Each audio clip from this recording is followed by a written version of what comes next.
आज आपको एक बहुत ही अद्भुत कहानी सुनने को मिलेगी जो बहुत बहुत आपको सिखा सकती है।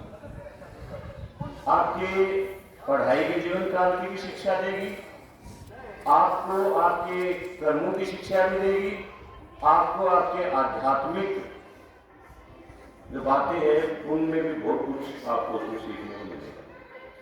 जानते हो, सुनना मेरे जीवन की सबसे अद्भुत कहानी है और शायद आपके जीवन की भी होगी और आपने सुनी भी नहीं है। एक मोची था। क्या था? मोची। उससे जुड़ी हुई कहानी है कैसे उसके दिन बदले। मोची का मतलब तो जूते बनाता। कहीं पर एक घटना हुई, एक औरत की मृत्यु हो गई। उसके 8-10 महीने की 3 बेटियां थी। अब आप कहोगे 3 हो जाती, 4-4, 5-5 बच्चे भी एक साथ हो जाते। उन 3 बेटियों में से एक बच्ची मर्द माता के स्तनों के दांत में निकाला। अवसर देता हूं कि आपकी विदेशों में भी जाती है, ये वो बोलता हूँ दांत में निकाला तो अधिक करना पड़ता है। एक बच्ची अपने मां के स्तनों के चिपटी हुई थी। 8-10 महीने के बच्चे को क्या पता मां मर गई, क्या होता है मरना देना, उनको पता ही नहीं था। वो तो अपने दूध के लिए सोच रही है कि मैं कुछ दूध पी लूं। दूसरी बच्ची भयंकर क्रंदन कर रही है, विलाप कर रही है, रो रही है। तीसरी बच्ची रो रहा के उसके आंसू सूख गए और वो सो गई। उसी समय यमलोक से यम का दूत आया। उसने जब वो बड़ा भयानक करुणाजनक दृश्य देखा तो उसकी हिम्मत नहीं हुई कि मैं इस औरत की आत्मा को लेके चला जाऊं। वो खाली हाथ वापस चला गया और यमराज से बोला कि ये बात हुई और शायद आप भी होते तो आप आत्मा नहीं लाते। इतने छोटे छोटे बच्चों का कौन बने, आप ही जरा सोचते। यमराज हंसे, बहुत जबरदस्त हंसे और उसको बोले थे मूर्ख, तूने गलती की है, तेरा जो काम है वो तेरे को करना चाहिए था, बड़ी गलती की है तूने, लिहाजा तुम्हें इसका दंड मिलेगा। और उसको यमलोक से उस यमदूत को यमराज ने पृथ्वी पर फेंकवा दिया।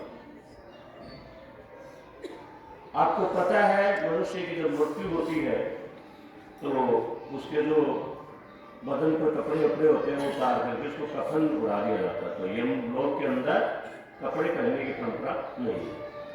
नग्न स्थिति में वो यमदूत धरती पर आके गिरा। भयानक सर्दी का मौसम था। एक जगह सिकुड़ा हुआ बैठा था। तभी वो मोची जिसकी मैंने चर्चा की थी, उसके दिन कैसे बदले, उसने क्या क्या नाटक किए, क्या क्या मतलब आदमी को किधर घुमा देती है माया। उसने कुछ पैसे जोड़ के सर्दियों के कपड़े लाने के लिए बाजार जा रहा। वो वहां सिकुड़ा हुआ उसने देखा तो उससे पूछा ये क्या बात है। बोलो ये स्थिति मेरा इस पृथ्वी पर कोई नहीं है। अब वो बाजार से कुछ कपड़े लाया, गर्म कपड़े, बाकी कपड़े, और उसको ला करके दे दिए। वो फिर रोने लग गया यमदूत। बोले मेरा तो कोई है ही नहीं। बोले कोई बात नहीं, मेरे साथ चलो, मेरी पत्नी गुस्सा होगी लेकिन तुम थोड़ा पेशेंस रखना, सब स्थिति संभल जाएगी। वो चला गया। पत्नी बड़ी भारी आग बबूला हुई। आग बबूला हुई तो उस यमदूत को हंसी आ गई। हंसी आ गई तो यमदूत तो सारी चीजें जानता ही था। मैं इनकी तकलीफ पलटने आया हूं, मैं क्या क्या करूंगा इसको पता ही नहीं है, मेरे को गुस्सा हो गया। हंसा तो उस मोची को बड़ा अजीब लगा। अरे तेरे को इतना बुरा भला कर रही है, साथ में मेरे को कह रही है और तू हंस रहा है, बताओ क्या वजह है। बोलो मैं 3 बार हंस लूंगा ना तब वजह बताऊंगा। यही उसको यमराज ने कहा था तेरी पृथ्वी से मुक्ति तब होगी तब 3 बार तू हंस लेगा। और किस पे हंस लेगा? उस दुनियादारी की अजीब स्थिति पे हंस लेगा। अब जैसे तैसे वो वहां रहने लग गया और मोची का काम उसने करना स्टार्ट कर दिया। मोची के पास एक कर्मचारी और हो गया तो बढ़िया काम करने लगा, तो इधर उधर उसके जूते निकलने लग गए, आर्थिक स्थिति सुधरने लग गई। तब क्या हुआ, बहुत ज्यादा प्रसिद्धि हो गई तो राजा के यहां से भी ऑर्डर आ गया। महिषू के जूते बनाते थे। बहुत जब बिजनेस बढ़ता है ना तो बहुत तेजी से बढ़ता है। तो राजा के यहां से कोई आया, राजा का मंत्री संतरी कोई भी, और एक विशेष क्वालिटी का चमड़ा लेके आया कि ये चमड़ा इतनी मात्रा में है और महाराज के जूते बनाने हैं। जूते बनाना, चप्पल मत बना देना। देखो हम आपको बता रहे, जूते बनाना, चप्पल मत बना देना। अब उस मोची ने उस यमदूत का जो उसके यहाँ काम कर रहा था, रह रहा था, उसको कहा देखो ये बड़ा प्रेशियस लेदर है, बहुत कीमती लेदर है, और आप इसकी चप्पल मत बना देना, जूते ही बना। वहां की एक परंपरा थी, राजा बड़े लोग मरते थे तो मरते समय उन्हें चप्पलें पहनाई जाती थी। अंत्येष्टि के लिए जाते थे तो चप्पल पहनाते थे, चमड़े की विशेष। तो उसने जानबूझ करके यमदूत ने उनकी चप्पल बना दी। चप्पल बना दी। जब पूर्णिका का समय आया, भैया देनी है महाराज को जूते देने, तो मोची ने कहा भाई वो जूते, तो उसने सामने चप्पल कर दी। चप्पल कर दी तो डंडा लेके उसको पीटने लगे। वो ही जिसको दया आई थी कभी, उन्हीं कपड़े और बाकी कपड़े लाया था, वो मोची आज उसकी आर्थिक स्थिति सुधर रही है, उसको बड़ा गुस्सा है, उसको पीटा। तभी राजा के महल से कोई भागता हुआ आया और वो बोला रे ध्यान रखो, जूते मत बनाना, चप्पल ही बनाना, महाराज की मौत हो गई। तब उसका डंडा जो पीट रहा था ऊपर का ऊपर ही रह गया। तब फिर हंसी आई उसको। वो जो यमदूत रूपी मनुष्य था उसको हंसी आई दूसरी बार। फिर उसने माफी मांगी, सारी चीजें हुई। उसके बाद फिर वो वहीं रहने लग गया, काम करने लग गया, सारी स्थितियां बढ़िया सुधर रही थी। एक दिन क्या हुआ, उसकी पत्नी जब माया आती है, धन आता है, तो मोची की पत्नी भी थोड़ी गर्व का अनुभव करने लगी, बड़ी अजीबोगरीब स्थिति उसके साथ करने लगी। लेकिन वो वहां रह रहा था क्योंकि उसको तीसरी बार हंसना था। तभी क्या हुआ, एक बूढ़ी औरत 3 लड़कियों को लेकर के आई, तो बहुत ही सुंदर और बहुत ही समृद्ध परिवार से नजर आ रही थी। वो आई तो उसने यमदूत को तो पता था ये वही है, लेकिन यमदूत ने पूछ लिया बूढ़ी औरत से, ये बच्चे तुम्हारी आई इतनी ये लड़कियां? बोलो ऐसा हुआ था कुछ वर्षों पहले, मेरी पड़ोस की एक महिला की मौत हो गई थी, उसके 8-10 महीने की बच्चियां थी, मेरे को दया आ गई और मैं इनको ले आई और इनका पालन पोषण किया, बढ़िया संस्कार दिए। आज इनका शाही खानदान में विवाह होने जा रहा है, लिहाजा इनकी हम जूते बनवाने हैं। तब फिर उसको हंसी आई। तीसरी बार हंसी आई तो मोची ने पूछा, भैया तो तेरा वादा पूरा हो गया, 3 बार हंसी आ गया, मुझे बताओ। तब उसने सारा वृत्तांत उसको सुनाया। तो हम देखो किसी पर दया दिखाएं न दिखाएं, लेकिन गर्मी के मौसम में तो कुत्ता को पेड़ के नीचे आराम से सो रहा है, उसके पत्थर तो नहीं मारे, जैसा हम प्राय बच्चे लोग करते रहते।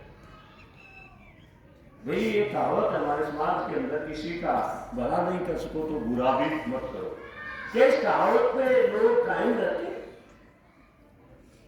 हम कितना मतलब साथ वाले बच्चों को आप तो बहुत अच्छे हो, लेकिन प्राय ऐसा होता है हम उनको प्रताड़ित करते हैं। किसी की राइटिंग खराब होने तो उसको चिढ़ाते हैं, कमजोर होने तो उसको चिढ़ाते हैं, और हम अपने अनुकूल परिस्थितियां बनाना चाहते हैं। गुरु जी बस एक ही लड़को है, शादी में तो जाना पड़ेगा। मैं कहता हूँ आज बोर्ड की परीक्षा होती है, मेरे को फोन करते हैं, इसका मतलब हम लोग पेपर ले रहे हैं, इनकी कोई इंपॉर्टेंस नहीं है, बोर्ड वाले ज्यादा इंपॉर्टेंट है। हम देखो इसलिए आपको इस बार एक नई चीज देने की कोशिश कर रहे हैं। मैं 2-4 साल से एक्स्ट्रा क्लास लगाता था, उसमें तो थोड़ा बहुत करवाता था, लेकिन बच्चे फॉलोअर होंगे तब कामयाबी मिलेगी। लिखने के लिए कहा, आप विचार करो तो लिखो, और जब लिखने लगोगे ना तो चमत्कार के अलावा कुछ होगा ही नहीं। हम प्राय जल्दबाजी में किसी को गलत ठहरा देते हैं, उस तत्कालीन समय में बड़ा बुरा बोल जाते हैं।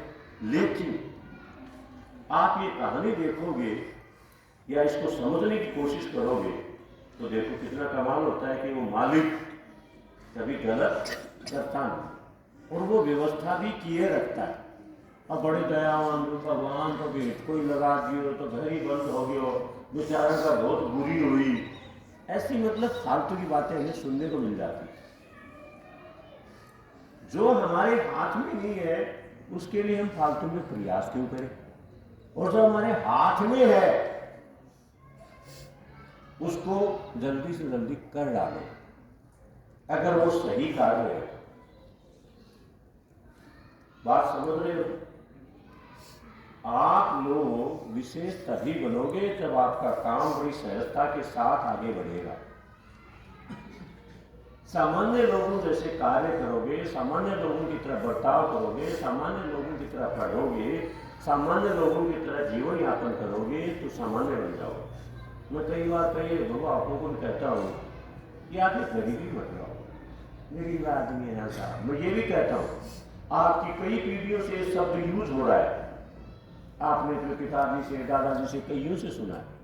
वैसे तो भगवान की नगरी में गरीब सारे ही है, दम किसी को नहीं होना चाहिए, लेकिन फालतू में अपना 2 रुपये बचाने के लिए या और कोई स्वार्थ सिद्ध करने के लिए आप गरीब बनते हो तो एक पीढ़ी को और गरीब बना। गरीब बोलना बंद होगा तब गरीब बनने बंद होंगे। आज भी सरकारें आती है, सरकारें गरीबों के लिए योजनाएं लाते हैं, बहुत बहुत प्रयास करते हैं। सिंगापुर एक ऐसा देश है जहाँ कोई भिखारी नहीं है, कोई गरीब नहीं है, और वहाँ की जीडीपी देखी जाए तो दुनिया में बहुत ऊंची जीडीपी है, थोड़ी जनसंख्या है, अपने लोगों के लिए बहुत कुछ करते हो। वहाँ पहुँच गए, अपने यहाँ गरीबों के लिए क्या किया, बेरोजगार फलान वितरण नेता इधर उधर गाल बुलाते फिरते हैं। उनको कोई पूछे तुमने क्या किया था, तुम सत्ता में थे? कितना अच्छा हो जाए अगर सारे राजनीतिक स्वार्थों को छोड़ करके देश को आगे बढ़ाने का प्रयास करें।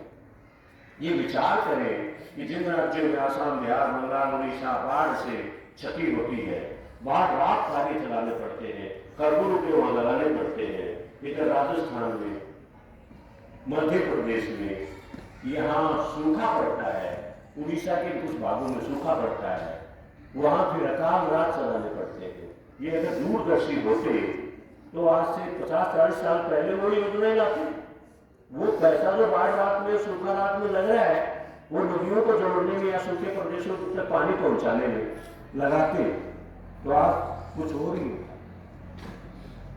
आपके इलाके में भूमि ठीक ठाक है, अगर मान लो 100 बीघा किसी के पास जमीन है, उसको सही पानी मिल जाए, दोनों फसलें मिल जाए तो आज उसको आज 20 लाख रुपए की साल। अब समय आपको बता रहे हैं आ गया है, और बिना राजनीतिक इच्छा के मजबूरी में वो काम होगा। देख लेना, आप मैं उल्टी बातें करता हूँ हमेशा, लगभग दुनिया उल्टी समझते हो। पानी जमीन पे ठहरेगा ना, आसमान में तो नहीं ठहर सकता। आसमान में तो भगवान ठहरा सकता है, बारिश वाला पानी ऊपर फिर पटकता है। आप सोचिए, इस बार अक्टूबर के महीने में उत्तर प्रदेश में बाढ़ आई नहीं थी। उनको सोचना नहीं पड़ेगा, वह योगी बैठा है, कर्मठ आदमी है, पार्टी कोई भी हो, कुछ भी हो। कोरोना में भी गांव गांव अस्पताल भागा था वो आदमी। विदेशों से भी ऐसे लोगों के बयान आए थे कि कहां हमारे भी योगी होता है। उसके समझ में आ गया कि ये जो एक्सेस पानी है ये हमारे लिए बहुत नुकसानदायक है। तो वहां योजनाएं बनी, केंद्र सरकार ने योजनाएं बनी कि सक्सेस पानी को जो बाढ़ का कारण बनता है इसको कहाँ भेजा जाए। तो उनके तुरंत याद आएगा राजस्थान, मध्य प्रदेश, कि यहाँ टीले हैं जो हजारों टन पानी को पी जाएंगे और वहाँ की काया पलट हो जाएगी। तो आपके जीवन में आपके देखते देखते हम नहरें आएंगे। अभी कागजों में है, मुझे मालूम नहीं, यहाँ नहर का पानी आएगा, हमारे जीवन में आ जाएगा, आपके मेरे।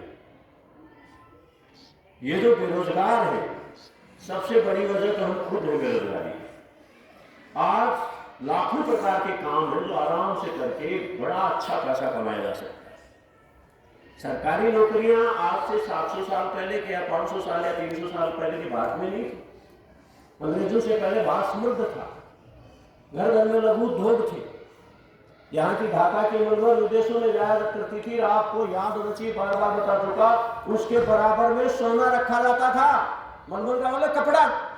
एक तराजू में ढाका के मलमल, ढाका भारत में था उस समय, और दूसरे पलड़े के अंदर सोना रखा जाता था। घर घर में कुंटलों कुंटलों चांदी और कई किलो सोना, घड़ियों सोना होता था। आज एक बेटी की शादी करते हैं, उसके लिए कांटा बाड़ा जो भी बनाते हैं, उसके लिए सुनार के पास जाते हैं, हमें हजारों लाखों रुपए खर्च करने पड़े। इस देश में ताले नहीं थे, क्या तुम वो देश फिर से नहीं बना सकते? सबसे ज्यादा तुमसे अपेक्षाएं हो सकती है, क्योंकि आपके हाथों में सत्ता आने वाली है, आपके हाथों में प्रशासन आने वाला है, आपके हाथों में देश आने वाला है। देश इन्हीं में तेज कहता हूं, दुनिया तक आपके हाथों में आने वाली है। कैसी बनेगी? जैसे तुम बनाओगे, इसमें कोई संदेह नहीं है। इसलिए हमें खूब काम करना, खूब। मैं ये नहीं कह रहा कि तुम रात दिन लगे रहो, लेकिन जो समय है जिसमें आप इधर उधर वेस्ट करते हो टाइम को, उसमें लगो, लिखो, अपने विचार लिखो, अपने फ्यूचर की प्लान लिखो, बढ़िया पढ़ा कैसे जा सकता है ये लिखो। पासबुक है, इनकी मदद लेना बंद करो। कब तक दूसरे के कचरे को आप अपने खोपड़े में बैठाते रहोगे? आप किसी से कम हो क्या? किताब से बाहर कुछ आता है क्या? क्यों अपनी गाड़ी कमाई इन दिन? आपकी कोई पासबुक ला रहा है, कोई प्रोजेक्ट क्या वो बोलते हैं, क्या रिश्वत लाता है। अरे अपनी खुद की बनाओ ना, साल भर शुरुआत से लगो, छोड़ो ही मत। इतना सीबीआई के इंस्पेक्टर की तरह काम करो कि कोई प्रश्न छूट नहीं जाए, छोटा बड़ा कोई भी प्रश्न। कितने बनते हैं, लिखो, काम करो उसको। कहां जरूरत पड़ेगी पासबुक? क्योंकि इन्होंने मेंटालिटी समझ ली है कि आज की जो पीढ़ी है ये न तो काम करना चाहती है, मेहनत करना चाहती है, इनको ऐसा कचरा परोसो जिसकी तरफ आकर्षित हो जाए। आज से 30 साल पहले की बात आपको बताता हूं। उस समय बहुत कम दुकानों में, स्टोर्स में जो रेडियो लगती है, उनमें ये जो आपके प्लास्टिक में पैक कुरकुरे फुरकुरे ये आते हैं, नहीं थे जमाने। ये जो फॉरेन कंपनियां हैं या भारत के जो भ्रष्ट लोग हैं, चाहे राजनेता हो चाहे व्यापारी हो, ये आगे की रिसर्च करते हैं। आज इस टाइप से इसको घुट्टी में थोड़ी सी चाय चखाई तो कल ये इस चाय की फिल्म जाए, उस समय इनकी जरूरत पड़ेगी। तो ये क्या करते हैं, ये अपना प्रचार करते हैं और करते हैं। कहां से प्रचार न करके इसकी क्वालिटी सुधारते तो देश को प्रोडक्ट बढ़िया मिलता है। लाख सितारों का सौंदर्य साबुन है, मामाली विज्ञापन करती है और हम विज्ञापन लाते हैं। फिर अंदर में यार बैन हो गई, विज्ञापन आता था, चेहरा देखो इधर इधर। आप कभी भी गोरे नहीं हो सकते। आप भूरे रंग के हो, इंडियन गोरा नहीं हो सकता कभी भी, वो भूरा होगा, गोरे गोरे होंगे। यूरोपियन कंट्रीज में जो लोग हैं जहाँ की जलवायु साल भर ठंडी होती है, वही गोरे हो सकते हैं, हम गोरे नहीं हो सकते। लेकिन हमारे दिमाग को कैसे वो वॉश करते हैं, कैसे साफ कर देते हैं, ये हम हो जाएंगे, फर्क खुद दिखा देते हो। टेक्नोलॉजी उनके पास, इधर वाली गाल काली है, फिर हम लोग इधर लगाई तो गोरे हो गए।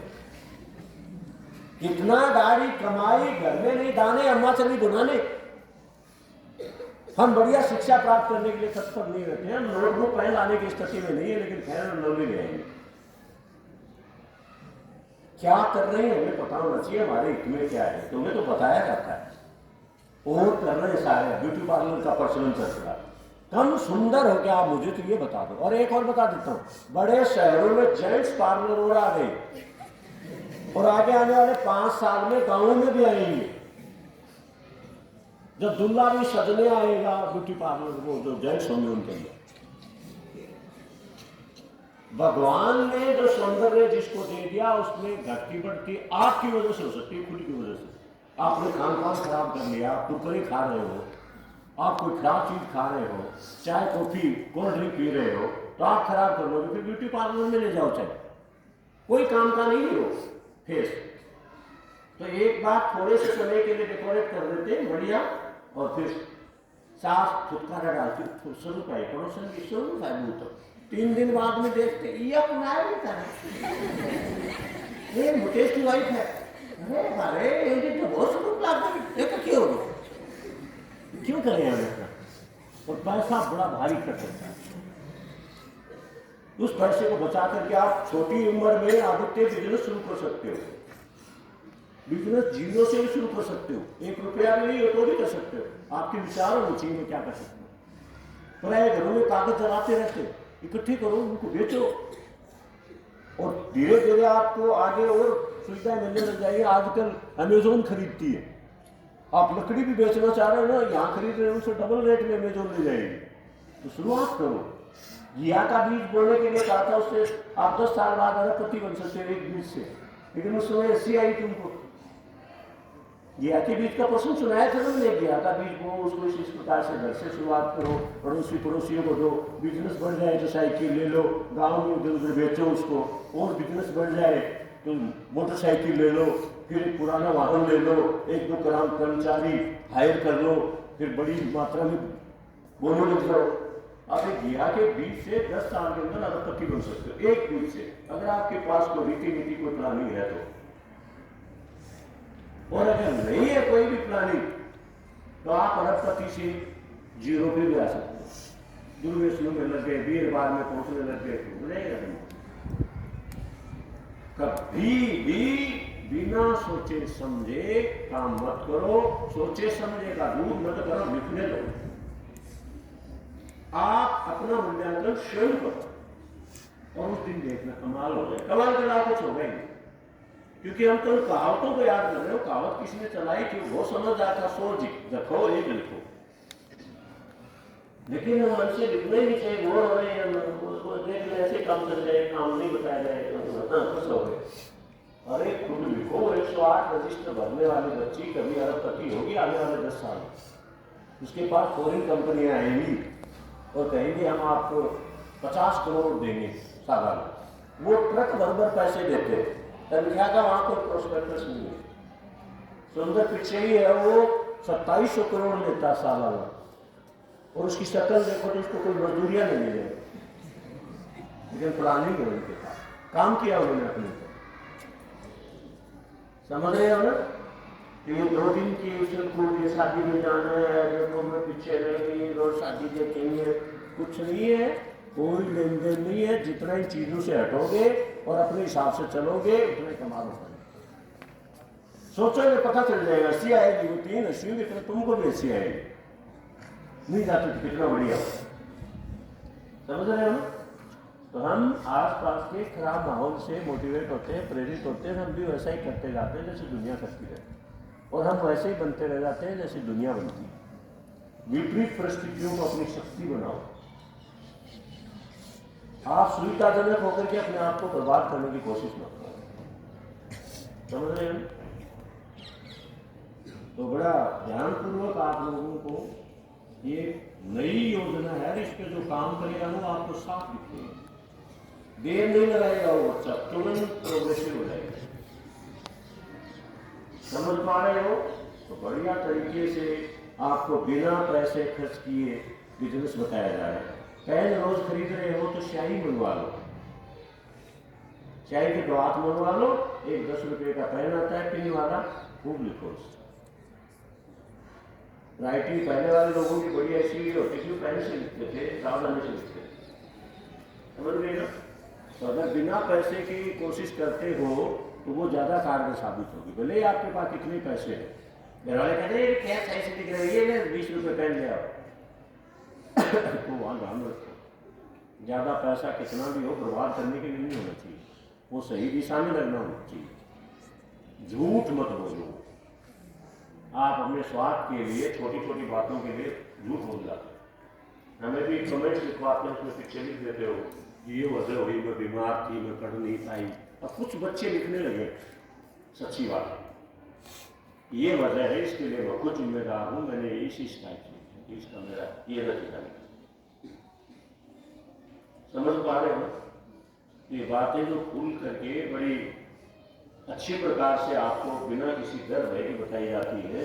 ये लोग गोलमाल करने वाली दुनिया बहुत है, मीठी मीठी बातें दुनिया को बहुत पसंद है, अच्छी लगती है, लेकिन वो आगे जाकर के बड़ी दिक्कत का कारण बनती है। धन्यवाद। Have a nice day. See you.